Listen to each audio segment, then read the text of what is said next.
Olá, sejam muito bem-vindos ao Geopolítica com Paulo Filho. Hoje é dia 20 de novembro de 2022 e nós vamos conversar sobre para onde vai a China de Xi Jinping. Esse podcast está sendo gravado em cima de um texto que eu publiquei na tradenews.com, onde eu tenho uma coluna. Conheçam que vocês vão gostar. Encerrado o 20º Congresso do Partido Comunista da China, o que era esperado aconteceu.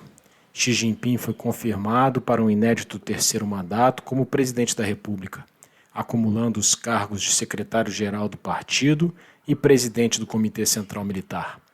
Xi ficará no poder por mais, no mínimo, 5 anos. Será o líder, depois de Mao Zedong, que por mais tempo liderará a China comunista. O êxito de Xi Jinping no Congresso foi completo.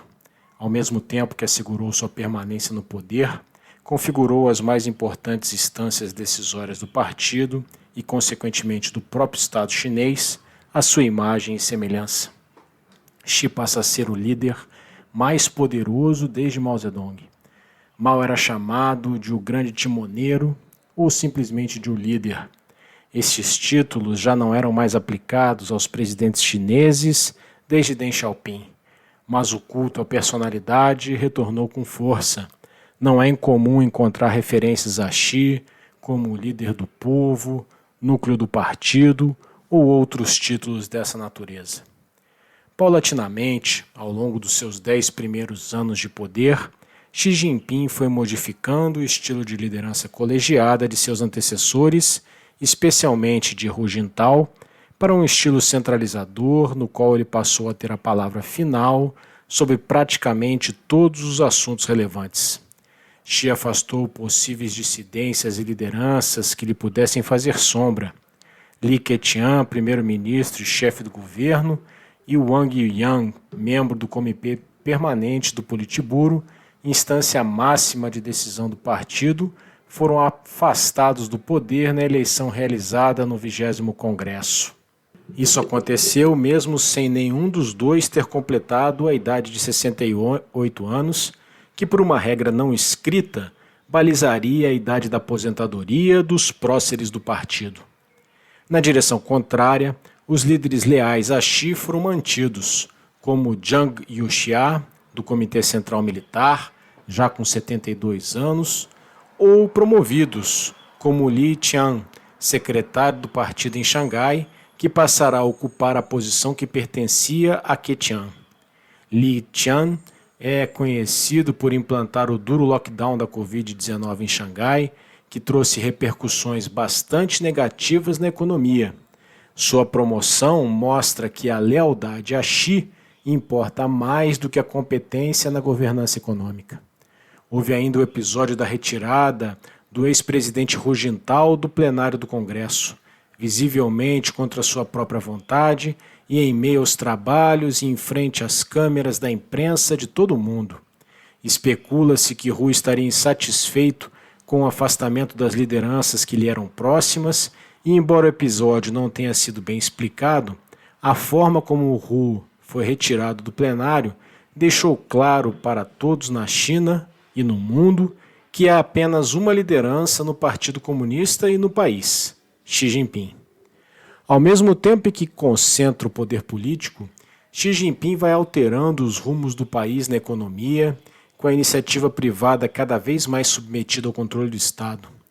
O progresso econômico chinês obtido nos últimos 44 anos, desde o início das reformas e da abertura do país por Deng Xiaoping e mantida por Jiang Zemin e Hu Jintao, foi obtido dentro das regras de uma ordem internacional liderada pelos Estados Unidos. Xi acredita que está na hora de incentivar o desenvolvimento sob novas bases, em uma ordem ditada conforme os interesses chineses.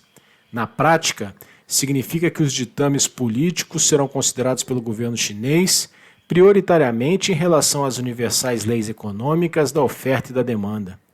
Um bom exemplo é a ênfase que o governo chinês passou a dar ao mercado interno, buscando uma autossuficiência que lhe permita, por exemplo, enfrentar embargos econômicos como os que a guerra da Ucrânia causou à Rússia. Nesse sentido, em seu discurso no 20º Congresso, Xi enfatizou a necessidade de autonomia tecnológica para que o país consiga manter seu desenvolvimento, a despeito de embargos comerciais, como os atualmente impostos pelos Estados Unidos à China na área de semicondutores e chips de alta tecnologia. Os relatórios dos secretários-gerais do Partido Comunista da China nos congressos do partido são documentos definidores do futuro e, em consequência, da China. Nesse sentido, vale a pena prestar atenção na quantidade de vezes que certos termos aparecem no texto lido por Xi Jinping.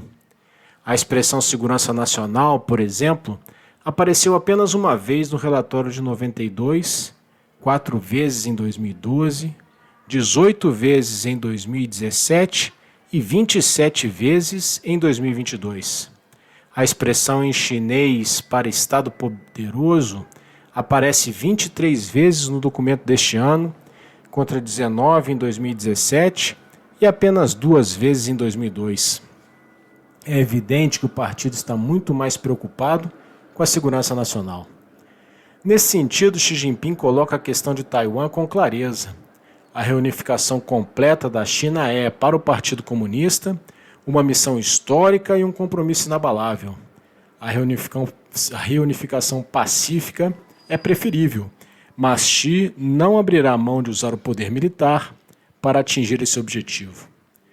Ao término do Congresso, houve um evento significativo que ajuda a compreender o momento que a China vive e dá pistas sobre o futuro. Xi Jinping liderou uma visita dos 6 membros que com ele compõem o Comitê Permanente do Politburo a Yan'an, na província de Shanxi.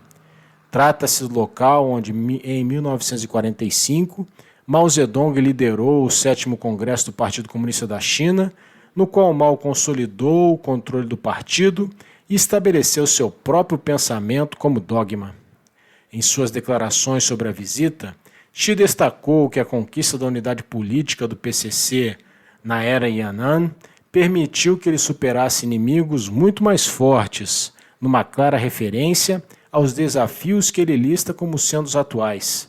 Xi declarou ainda: "Eu vim aqui para manifestar que a nova liderança central herdará e levará adiante as gloriosas tradições e os bons estilos de trabalho do partido cultivados durante o período em Yan'an e levarão adiante o espírito de Yan'an."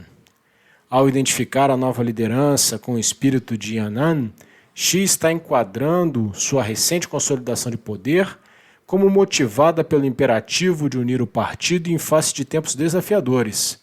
Mais do que isso, remete sua liderança à força simbólica de Mao Zedong.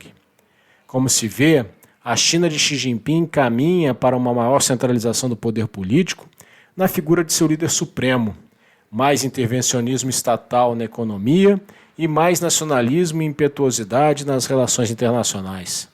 Tudo isso embasado em uma espécie de renascimento ideológico e fortalecimento das crenças e do ideário original do Partido Comunista. Essa postura vai gerar transformações nos cenários regional e internacional, com reflexos para a segurança e comércio internacionais. Sendo a China o ator geopolítico que é, haverá reflexos em todos os cantos do globo. Eu sou Paulo Filho e falo sobre geopolítica, assuntos estratégicos e lideranças. Se você acompanhou esse áudio até aqui, é porque esse tipo de assunto te interessa. Então, considere colaborar com o nosso trabalho. Veja as formas como você pode fazer isso na descrição desse áudio. Até a próxima, pessoal. Tchau.